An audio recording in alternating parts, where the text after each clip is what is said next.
किसी संदेश को देने में ही नहीं, अ, ये एस्ट्रोलॉजी से हमें ज्ञान हो जाता है कि हमारे साथ होने वाला क्या है, तो हम सतर्क होकर के चल सकते हैं। वैसे एस्ट्रोलॉजी कुछ नहीं करती है, आपके उपाय और उपचार ही करते हैं, जो भी कुछ करते हैं। ज्योतिष ये भी बताती है कि हमें डॉक्टर का सहारा लेना है, हम अपने आप ठीक हो जाएंगे, हमें किसका सहारा लेना है। ज्योतिष ना तो ये कहती है कि आपको डॉक्टर के नहीं जाना चाहिए, कहीं पर डॉक्टर का सहारा, जैसे आपने देखा होगा किसी बीमारी पे आयुर्वेदिक दवाई असर करती है जी। सब आयुर्वेदिक दवाई से ठीक नहीं होते। सारी दवाई इंग्लिश दवाई, सारी बीमारियां होम्योपैथिक है, आपको कहीं पर होम्योपैथी का कहीं अपना असर करती है। ऐसे ही करती है। एस्ट्रोलॉजी ज्योतिष है। ज्योतिष अपने आप में एक एक्स्ट्रा है। तो ये जो बहुत सारी जो चीज़ें देखने को मिलती हैं, लोगों के जो ग्रह कमज़ोर हो जाता है, किसी का बुध बहुत ज़्यादा कमज़ोर होता है, किसी का शनि बहुत ग्रह कमज़ोर होता है, किसी पे 7.5 ही चढ़ती है, ये क्या चीज़ है? देखिएगा, समय समय पर दशा, अंतरदशा और प्रत्यंतर दशा, सूक्ष्म दशा और प्राण दशा, 5 प्रकार की दशाएं आती हैं। कोई भी ग्रह जैसे आकाश मंडल में, वो इंसान के ऊपर प्रत्येक समय असर नहीं डालता है। जिसकी दशा, अंतरदशा, प्रत्यंतर दशा, सूक्ष्म दशा या प्राण दशा चलती है, वही असर डालता है। जिस तरीके से बिल्कुल इनका किसी भी ग्रह का प्रोसीजर वही है, जैसे एक मोबाइल के नेटवर्क का। कहीं पर मोबाइल, मान लो आपके पास एयरटेल का है, एयरटेल का नेटवर्क आप थोड़ा सा 10 किलोमीटर जाए, वहाँ पर नहीं है, तो वहाँ पर काम नहीं करेगा। ऐसे ही इसकी दीप्तियाँ हैं, चमक है।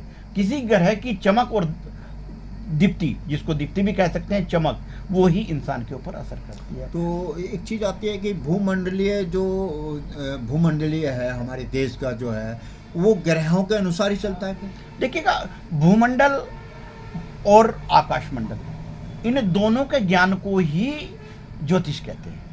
जब इनकी जानकारी होगी, जब हमें पता लग जाएगा कि भूमंडल पे क्या है, आकाशमंडल पे क्या है, क्या होने वाला है। ग्रह ही बताते हैं कि भूमंडल पर भी क्या घटनाएं घटने वाली है। कोई विस्फोट होने वाला है, कोई झगड़ा होने वाला है, कोई क्या होने वाला है, कोई क्रांति आने वाली है।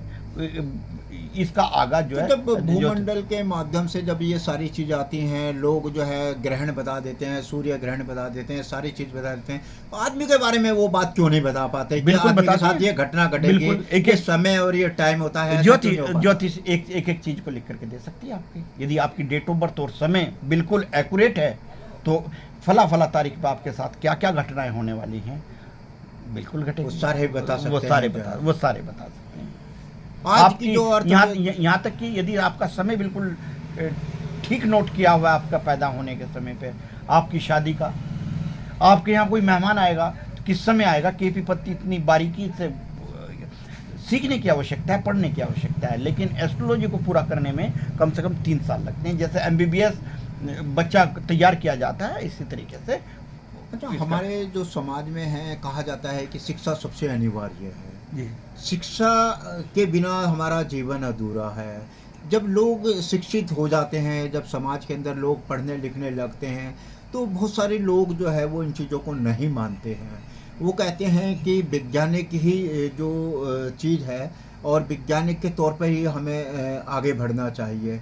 तो ऐसे में हम एस्ट्रोलॉजी का कहाँ तक महत्व देंगे? देखिएगा, वेदों के 6 अंग हैं। जितनी भी शिक्षा पूरे विश्व के अंदर है, वो हमारे वेदों से ली गई है।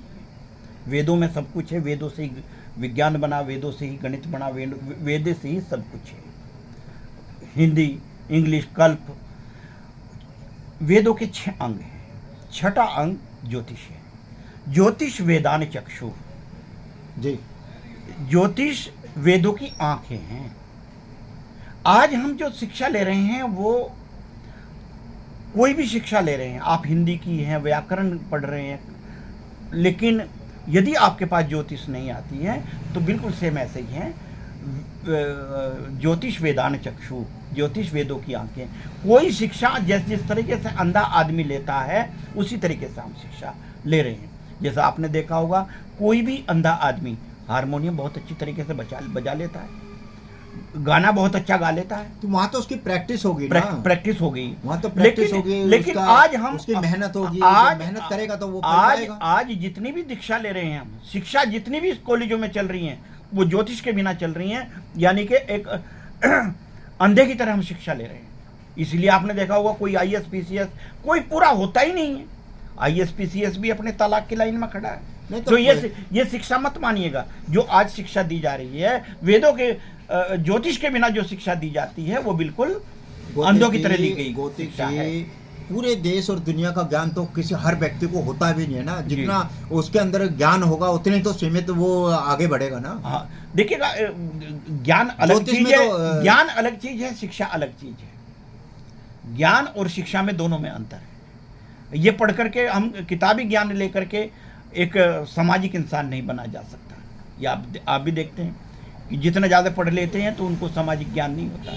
बहुत सारे लोग बहुत ज़्यादा पढ़ने का आईएएस पीसीएस या बड़े डॉक्टर बनने के बाद में क्या उनको सामाजिकता भी एक ज्ञान ही है। जब तक आप सामाजिक नहीं होंगे, एक ज्ञान ले लेंगे तो आप ये मत समझिए कि हमने संपूर्ण ज्ञान ले लिया है। संपूर्ण ज्ञान कोई नहीं लेता है। तो हमारे दर्शकों को एस्ट्रोलॉजी का महत्व बताएंगे आप? हाँ, एस्ट्रोलॉजी का यही महत्व है कि जब हम शिक्षा ग्रहण कर रहे हैं अपने बच्चों को शुरू से लेकर के अनिवार्य, वैसे तो मैं सरकारों से भी कहूँगा कि ये स्कूलों में अनिवार्य सब्जेक्ट हो जाना चाहिए, क्योंकि आगाज है, आने वाले समय में आगाज है। कलयुग के बाद सतयुग आएगा, तो सतयुग में ये आप बार बार कलयुग सतयुग को ही लेके क्यों बात करते हैं, जबकि संसार तो एक ही चलता है ना। उसको आप कभी कलयुग में ले आते हैं, कभी सतयुग में ले आते हैं, कभी द्वापर में ले आते हैं। ये शब्द क्यों बोले जाते हैं, जबकि शिक्षा है तो जीवन है, जीवन आदमी की जिंदगी 100 वर्ष की नहीं, शिक्षा भी तो एक अंधों की तरह शिक्षा नहीं लेनी है। शिक्षा भी तो हमें एक नेत्रहीन शिक्षा नहीं ग्रहण करनी है। नेत्र वाली शिक्षा यदि हम ग्रहण करेंगे तो यही मैं दर्शकों को कहना चाहूँगा कि ज्योतिष का थोड़ा बहुत अध्ययन होना चाहिए, अपने जितना तो होना ही चाहिए, अपने जितना होना चाहिए। 9वीं 8वीं 9वीं कक्षा तक अनिवार्य सब्जेक्ट हो जाना चाहिए। तो आगे कोई पढ़े या ना पढ़े, लेकिन 8वीं तक का एक सब्जेक्ट होना चाहिए। अच्छा, आप आज जी इनडायरेक्टली है।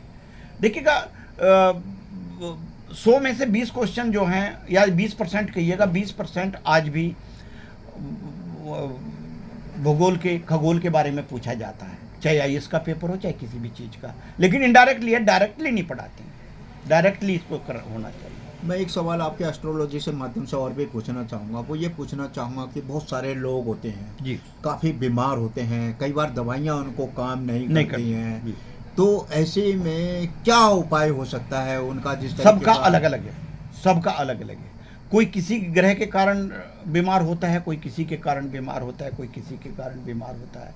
जैसे किसी का एक्सीडेंट हुआ, शनि जिम्मेदार होते हैं, और यदि ब्लड की चोट लगी तो उसके साथ कॉम्बिनेशन मंगल भी उसका खराब है, और यदि गुम चोट लगती है तो शनि और राहु का इफेक्ट है।